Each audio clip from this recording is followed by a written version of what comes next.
J'ai d'autres questions sur le fond vert. Merci à vous. Je cède la parole à la députée d'Huntingdon qui dispose d'environ 17 minutes.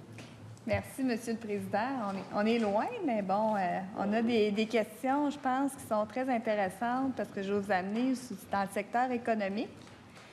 Puis au niveau surtout de la mondialisation puis de l'importance, je pense que des gestes qui ont été posés dans le budget. On sait que la mondialisation, ça reste, c'est croissant. Puis les transformations économiques sont rapides. C'est pourquoi que la représentation du Québec à l'international joue un rôle clé pour assurer son rayonnement, défendre ses intérêts et stimuler les échanges commerciaux, surtout dans le contexte économique actuel. Le Québec doit renforcer ses relations avec ses partenaires afin d'attirer des investissements, soutenir des entreprises exportatrices, promouvoir son expertise dans des secteurs stratégiques comme les technologies propres, l'intelligence artificielle et l'aérospatiale. Ça concerne aussi naturellement la PME, que moi j'ai fait partie. Puis on exporte beaucoup, les PME. On entend beaucoup parler des grandes entreprises, mais les PME aussi. Puis le gouvernement, il a mis en place des réseaux de délégations puis de bureaux à l'étranger pour représenter la province sur la scène diplomatique et économique. Puis les PME, on sert beaucoup de ces délégations-là pour aller sur place. Donc, c'est essentiel d'adapter cette présence aussi aux nouveaux enjeux, puis investir dans les initiatives qui permettent d'accroître l'influence du Québec à l'échelle mondiale. Dans le budget, c'est quoi les investissements qui sont prévus pour renforcer la présence du Québec sur la scène internationale et favoriser le développement des relations économiques? Alors, ça, c'est... Merci pour la question, Monsieur le Président. C'est à la page B15. Les crédits sont de l'ordre de 30 millions sur 5 ans. Et puis, c'est évidemment pour consolider les représentations à l'étranger. Donc, soutenir. Et puis, il y a eu du mouvement, là. Il y a un an, on aurait dit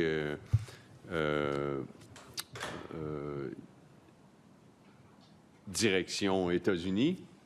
Tout le monde s'en va aux États-Unis, puis on ouvre des délégations à Salt Lake City, puis Las Vegas, la Californie, Seattle. Puis là, c'est peut-être moins le thème du jour, un peu plus l'internationalisation. Puis finalement, Paris, Londres, Dublin, c'est pas si fou. Madrid, voilà. Alors, tout ça évolue, mais c'est certain que le ministère des Relations internationales fêtait son 60e anniversaire cette année, Monsieur le Président. Et le Québec est chanceux d'avoir ces professionnels-là. Et bien sûr, le ministère des Relations internationales, j'étais avec eux hier soir, nous avions le gouverneur de l'Utah qui visitait le Québec avec 40 entreprises et le consul américain à Montréal nous a reçus. Et la délégation, tout le personnel du ministère des Relations internationales du Québec prend ça en charge, le protocole, puis c'était vraiment professionnel, bénéfique. Et bien, il faut que je le dise, là, parce que c'est pas toujours évident dans le contexte actuel, mais on a rencontré de nombreux Américains bien sympathiques. J'en doute pas, ça reste quand même des partenaires économiques. Moi, je viens des régions, puis le secteur agroalimentaire, c'est important. Puis les régions du Québec, bien, ça contribue surtout à la vitalité des secteurs clés. Donc, on a parlé de l'agroalimentaire qui me concerne particulièrement, mais il y a aussi la foresterie, le tourisme, l'énergie, les ressources naturelles. Donc, loin de se limiter à des pôles urbains, l'économie du Québec repose sur un maillage régional fort. Puis en soutenant activement ces secteurs stratégiques, le Québec s'assure non seulement de renforcer son économie, mais aussi de préserver l'identité et la vitalité des régions pour les générations futures. On va habiter tout notre Québec, puis pour ça, il faut fournir aussi de l'emploi dans ces régions-là. Comment le budget favorise-t-il l'essor économique des régions en soutenant la diversification des industries et la création d'emplois de qualité? Mais je tiens à dire que les régions, on pense souvent aux ressources naturelles, c'est sûr, le bioalimentaire, la foresterie, le tourisme, mais il y a aussi des entreprises innovantes, performantes en région. Il ne faut pas associer uniquement région et ressources naturelles. Il y a des entreprises stratégiques, j'entends souvent mes collègues de l'Ouest canadien dire que le secteur de l'énergie est très intensif en technologie. Bien, c'est le cas aussi pour nous. Là.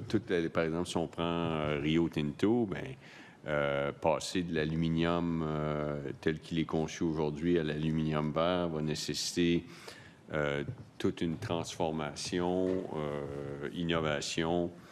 Bref, alors on fait ce qu'on s'attend à ce qu'un bon gouvernement ferait, c'est-à-dire le tourisme, la foresterie, l'agriculture, le bioalimentaire, les minéraux critiques et stratégiques, mais plus que ça, on croit aussi aux entreprises stratégiques et innovantes en région. Merci. Là, vous m'avez parlé, justement, on a parlé d'agroalimentaire. Fait que je vais vous amener, justement, vers ce secteur-là. Ça joue un grand rôle quand même pour la sécurité alimentaire. C'est stratégique aussi dans l'économie du Québec. Les agriculteurs sont des entrepreneurs avant tout. Puis, ils ne font pas juste assurer l'autonomie alimentaire, la vitalité des régions, puis la création, surtout, de milliers d'emplois.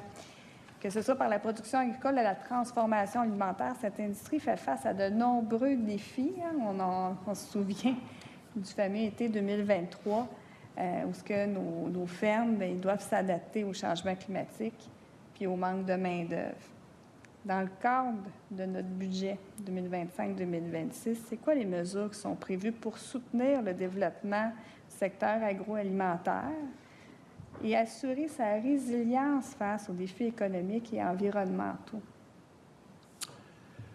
Alors, il y a deux programmes principaux. Le plan pour l'agriculture durable, qu'on bonifie de 100 millions, ce qui fait que les sommes...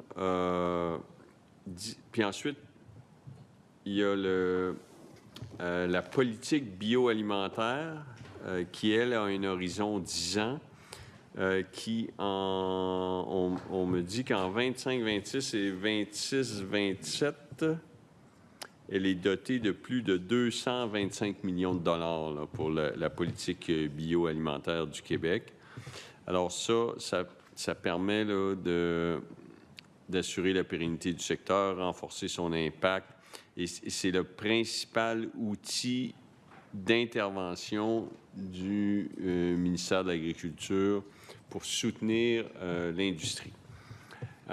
Puis on a à la page B57, là, c'est donc accroître productivité et compétitivité des secteurs, valoriser le potentiel des territoires, intensifier la réponse au changement climatique. Je pense qu'il était notamment le sens de votre intervention, l'adoption de pratiques durables, et renforcer la collaboration entre les acteurs et stimuler l'innovation, parce que ça aussi, il y a de la technologie et de la valeur ajoutée dans le secteur agricole.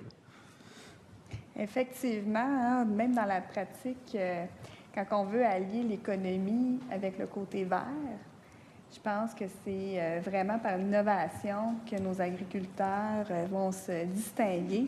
Entre autres, là, il n'y a pas si longtemps, j'ai assisté à la démonstration d'une machine qui ciblait la mauvaise herbe. Donc, on économisait 75 d'herbicides.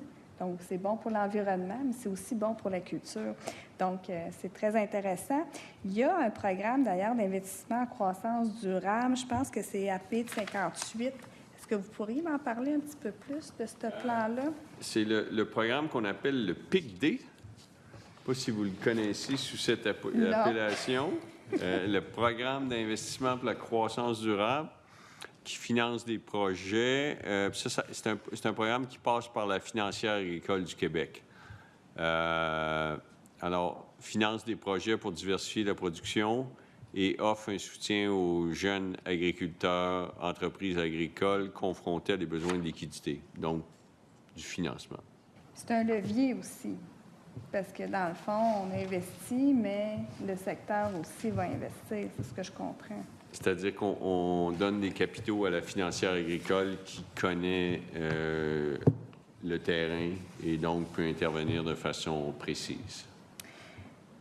Puis là, il y a toujours quelque chose qui est relié, hein, quand on parle d'agroalimentaire, bien, c'est aussi l'aide alimentaire. Puis dans les dernières années, avec la hausse du coût du panier d'épicerie, qui a quand même particulièrement affecté les ménages les moins bien nantis, ce qui implique des ressources additionnelles sont requises pour répondre aux besoins grandissants d'une partie de la population en ce qui concerne le soutien alimentaire. Les organismes, ils ont d'ailleurs salué votre budget pour l'aide accordée à leur mission. Est-ce que vous pouvez m'en dire plus? Qu'est-ce qu'ils voulaient dire, ces organismes-là? Pourquoi ils vous ont salué? Puis, notamment sur les investissements à l'aide alimentaire. Je pense que c'est dans C54-58. Attendez, là.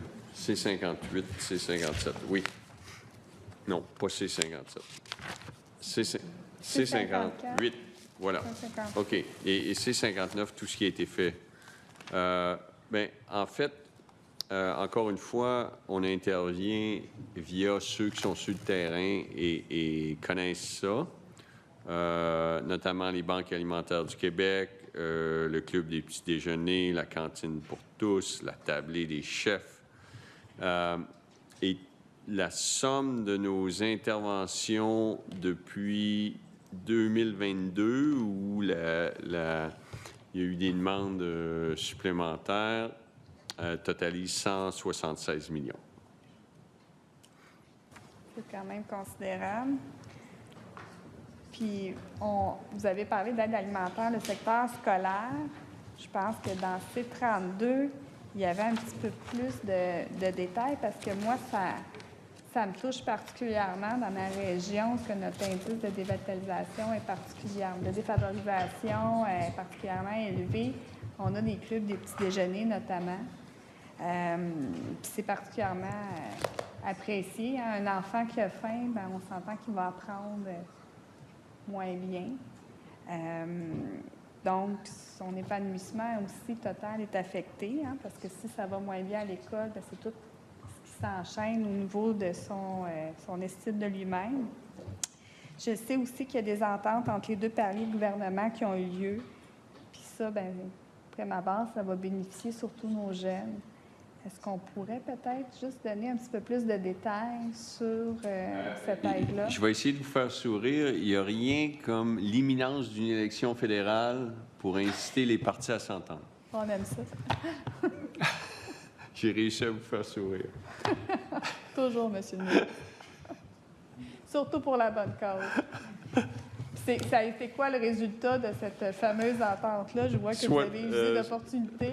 On vous en ferait gré. L'entente totalise 65 millions sur 3 ans pour financer l'alimentation scolaire dans les écoles qui sont priorisées par le gouvernement du Québec. Alors, toujours dans le respect des juridictions du gouvernement. Bien, c'est super. Est-ce que vous aimeriez rajouter quelque chose au niveau de l'agriculture, M. le ministre? Est-ce qu'il y a un élément qu'on n'a pas porté à l'attention de ceux qui nous écoutent, que vous aimeriez parler particulièrement? Qu'est-ce que vous voudriez dire à nos agriculteurs aussi?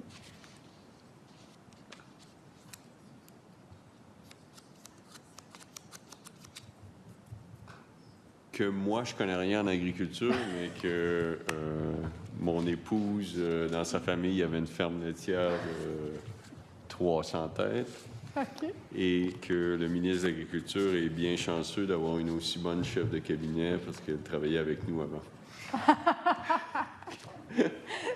Donc, notre ministre a fait des bonnes représentations. Non, c'est pour ça qu'on a un aussi bon budget pour l'agriculture. Non, Chantal n'était pas ma chef de cabinet. Non, t'as mélangé deux histoires. Eh bien, il vous reste 2 minutes, chers collègues, si tant est que vous souhaitiez les prendre. Ça fait le tour de mes questions. Je vous remercie. Je vous remercie beaucoup.